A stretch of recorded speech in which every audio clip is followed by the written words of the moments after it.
Greetings. My name is Stan Prager from the Regarp book blog, www.regarp.com. Today's podcast features my review of Proto, How One Ancient Language Went Global by Laura Spinney. Back in 2011, I was visiting Philly, where my daughter lived in those days.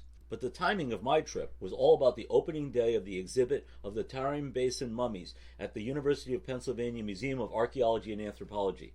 Fans of the history of the storied Silk Road know of the Tarim Basin as once hosting a number of oases that serviced caravans in the otherwise forbidding Taklamakan Desert, now located in the Xinjiang Uyghur Autonomous Region in the People's Republic of China. Naturally mummified, the collection of desiccated remains that was scheduled for display at the museum that day are incredibly old, some dating back about 4,000 years. But what's more astonishing is their ancestry. An isolated population of ancient North Eurasians that once spoke Tocharian, an extinct branch of the Indo-European language family.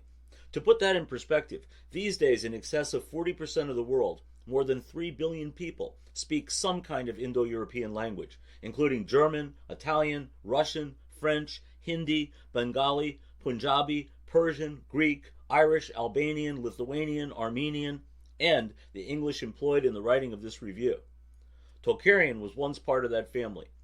It is believed that all these languages, and hundreds of others, are descended from what once was a common tongue called Proto-Indo-European, abbreviated as PIE. There is no extant record of PIE, but its elements have been partially identified through linguistic reconstruction, which is a remarkable tale in itself, although perhaps a far more extraordinary one lies in tracing how it is that descendants of this proto-language are spoken today by billions of people at such distant geographies. In Proto, How One Ancient Language Went Global, both stories are expertly woven together in a fast-moving, well-written, if sometimes flawed narrative by science journalist Laura Spinney, which serves as a solid introduction to the global implications of Proto-Indo-European for the past and the present. I first became intrigued by the Indo-European languages some years ago during my deep dive into the classics and the Bronze Age Mycenaean Greeks who peopled Homer's Iliad.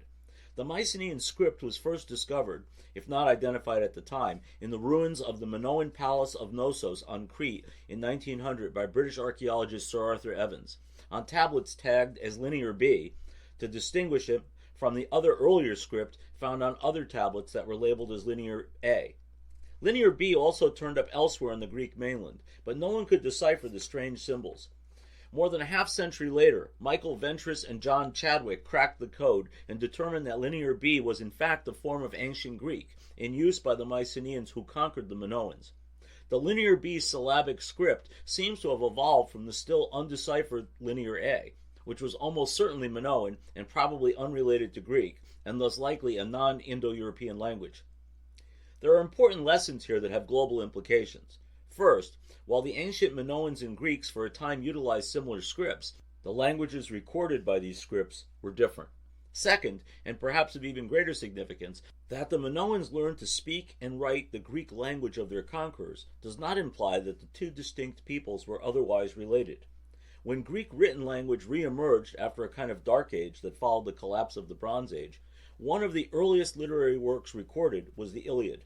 They wrote it down in an alphabetic script borrowed from the Phoenicians, an unrelated people who spoke Canaanite, a Semitic, non-Indo-European language.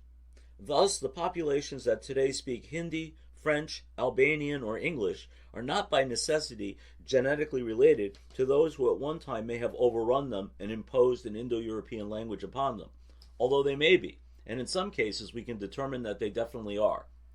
But long before this, long before there were Greeks, their Indo-European ancestors walked the earth, presumably speaking PIE. Where did they come from? We cannot be certain, but the most widely accepted theory is based upon the Kurgan hypothesis, proposed by Maria Gimbutas, which holds that nomadic pastoralists from the Pontic Caspian steppe, now southern Ukraine and Russia, moved south and west in the 4th millennium BCE and imposed their culture and language on Neolithic farmers in their paths. Kurgans are the ancient burial mounds archaeologists have linked to these steppe nomads. Gimbutas' later reputation suffered due to her fixation on a belief in an old Europe, matriarchal civilization dominated by a life-affirming mother goddess, which has been panned by archaeologists for lacking evidence. but the central tenets of the Kurgan hypothesis have withstood vigorous scrutiny in subsequent studies. Her work was revised and refined by anthropologist David Anthony, whose magnificent book, The Horse, the Wheel, and Language, How Bronze Age Riders from the Eurasian Steppes Shaped the Modern World, I read some years ago. Anthony argues that steppe nomad warriors, armed with domesticated horses and the advanced technology of wheeled vehicles, dominated Neolithic cultures in Europe, Anatolia, and beyond, spreading the Proto-Indo-European language across continents. Paleogenetics has confirmed the likelihood that Gimbutas and Anthony were onto something, as DNA analysis has demonstrated the presence of a signature Y chromosome passed on by males in modern Europeans, notably the Y DNA haplogroup R1b that is traceable to steppe nomads. Evidence of mtDNA, the mitochondrial DNA passed down by females in contemporary populations, indicate that migrations of women from the steppes also occurred. Modern Indians are of mixed ancestry, but there too there was no mistaking the paternally inherited Y chromosome that steppe nomads introduced thousands of years ago. This was, of course, not the last time that steppe nomads put their mark on civilizations east and west. Think Scythians, Huns, Turks, and Mongols, which certainly puts a lie to the great man historiography that dominated the textbooks of my youth, and solidly rebukes the likes of Will Durant, who with some arrogance once pronounced that civilizations rise on Stoicism and fall on Epicureanism. Really? How about climate change, pandemics, and invasions by steppe nomads? Spinney deserves high marks for her review of the Kurgan hypothesis and competing theories. She is also on solid ground as she walks the reader through how it is that linguists can be certain that more than 400 languages spoken by billions of people today, as well as a number of extinct branches of the Indo-European language family, are indeed related and must have descended from the PIE originally spoken by steppe nomads. To that end, she walks the reader through the homology of Indo-European languages to identify their linguistic kinship and common ancestry with PIE, including the correspondence of sounds, similar grammatical structures, and especially the shared vocabulary found, for instance, in ancient Sanskrit and Latin, and their modern descendants like Hindi and French. Vocabulary that shares common ancestor words from PIE, but may sound altered today due to regular sound changes, are called Indo-European cognates. A popular example is the English mother, which is in Latin mater, Greek meter, Sanskrit matri, German mutar, Russian math, which share the mater PIE root. There are many other examples, including father, which has the PIE root pater, and appears as Latin pater, Sanskrit putri, Greek pater, French père, Spanish padre, Armenian hire, and Irish aher. My apologies to linguists if I butchered the pronunciations here. A hint of how these two words might have been pronounced in the very distant past may be detected in today's Lithuanian, the most archaic living Indo-European language with the least sound changes, considered closest to the original PIE, with mother rendered as motina and father as tėvas, preserving in this conservative East Baltic tongue older sounds that changed, for instance, in Latin and English. It is not surprising that words like mother and father should remain closer to their ancient PIE roots, but there are many other examples of such cognates, although due to sound changes over thousands of years, some may not correspond as elegantly as others. Indo-European languages are divided into either centum or satum languages, according to how the sounds of the dorsal consonants K, G, and Y evolved. At one time, it was believed that there was a neat divide between Western and Eastern languages, with centum and satum respectively, but then Tocharian was discovered, and it turned out to be something like a centum tongue, even if it's kind of a special case. It's complicated. Indo-European is further categorized by its branches, and language divergence began very early on, with the oldest branches of Anatolian, Hittite, and Tocharian, and later splits into Hellenic, Greek, and Indo-Iranian, Vedic Sanskrit. To my mind, perhaps most fascinating is the number of extinct languages that were once derived from PIE. The Tocharian of Central Asia is one, of course, which has no modern descendants, and actually the whole Tocharian branch is defunct. Another is its earliest, Hittite, which dates back to 1750 BCE. The Hittites, who once dominated Anatolia, modern Turkey, are famously referenced in the Hebrew Torah, and are notable in the archaeological record for the massive chariot warfare that occurred circa 1274 BCE between armies led by Hittite king Muad'Dib II and the Egyptian pharaoh Ramses II at the Battle of Kadesh, located in modern-day Syria, which ended in stalemate and the world's first recorded peace treaty. The Hittite Empire fell with the collapse of the Bronze Age, and eventually their language disappeared as well. Like Tocharian, the entire Anatolian branch that once included Hittite, as well as other tongues such as Luwian, Lycian, and Lydian, is entirely extinct, with no successor languages. Surviving main branches, many of which also include now vanished languages, are Indo-Uranian, Germanic, Italic, Hellenic, Balto-Slavic, Celtic, Armenian, and Albanian. Of these, the largest belongs to the 1.7 billion who speak Hindi, Persian, Urdu, and Kurdish, among the more than 300 Indo-Iranian languages. While reading Proto, I got a kick out of the fact that the guys I buy beer from at my local package store hail from the Indian state of Gujarat and speak Gujarati, an Indo-European language.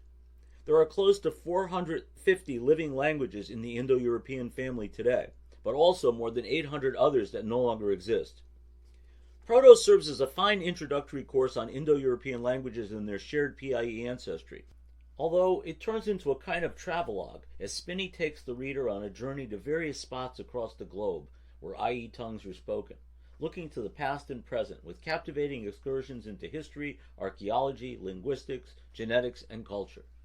On the one hand, this makes the book far more readable. She's a very talented writer, but will leave some wanting more, especially as she exercises the author's prerogative to devote more emphasis to certain branches of IE than to others.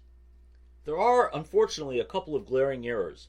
The first is when she repeats the discredited notion that the volcanic eruption circa 1628 BCE of Thera, modern Santorini, brought on the collapse of Minoan civilization and opened the door to the Mycenaean Greeks. Classicists know that while the catastrophe at Thera significantly weakened the Minoan thalassocracy, Mycenaeans did not conquer Crete until circa 1450 BCE, nearly 180 years later. Worse, Spinney repeats the long-debunked canard that the Egyptian pyramids were constructed by slaves rather than skilled paid laborers, a notion imagined in Technicolor by Cecil B. DeMille, but repudiated by historians. These are, of course, just two blemishes on an otherwise fine work, but nevertheless made me want to fact-check some of her other material. Still, those of us who thrive on breaking news in science and history will derive a great deal of enjoyment from Proto, which balances content with readability such that there is an appeal to an academic as well as a general audience, which is an achievement worth an underscore. But those with a focus on politics rather than scholarship might not be on board. Hindu nationalists firmly reject any connection to outside cultural influences and vehemently deny that Sanskrit and Hindi are Indo-European in origin. Perhaps they share the conceit of the ancient Athenians, who likewise imagined themselves as autochthonous. There are political sensitivities in the People's Republic of China as well. Turning back to my visit to Philadelphia for the opening day exhibit of The Secrets of the Silk Road and the Tarim mummies, in the end, at the very last minute, to my great disappointment, the Chinese government yanked permission to display the mummies. Paper cutouts of the body forms were substituted. It was never stated out loud, but we all knew the reasons were purely political. The region where the Tocharian-speaking North Eurasians once roamed was now a home to the often persecuted Muslim Uyghur minority population. Any challenge to the myth of the homogeneity of a single ancient Chinese people and culture in the wider geography of the PRC is a source of anxiety to the totalitarian regime. Apparently, the double whammy of Turkic-speaking Uyghurs and archaic Indo-Europeans was just too much for the Chinese Communist Party, and they pulled the plug on showcasing the Tocharian mummies. Later, there was a change of heart, and the mummies were restored to their exhibit cases. But by then I was hundreds of miles away and never got to see them. Yet, that episode hardly dulled my interest in the Tarim mummies, nor the Indo-European language family, and in the last 15 years I've read fairly deeply about both. Proto is only my latest. Thank you for joining me for today's podcast. I encourage you to share it in your network. Many more reviews on an eclectic array of fiction and nonfiction books are available at regarp.com and regarpbookblogpod.com. Have a great day.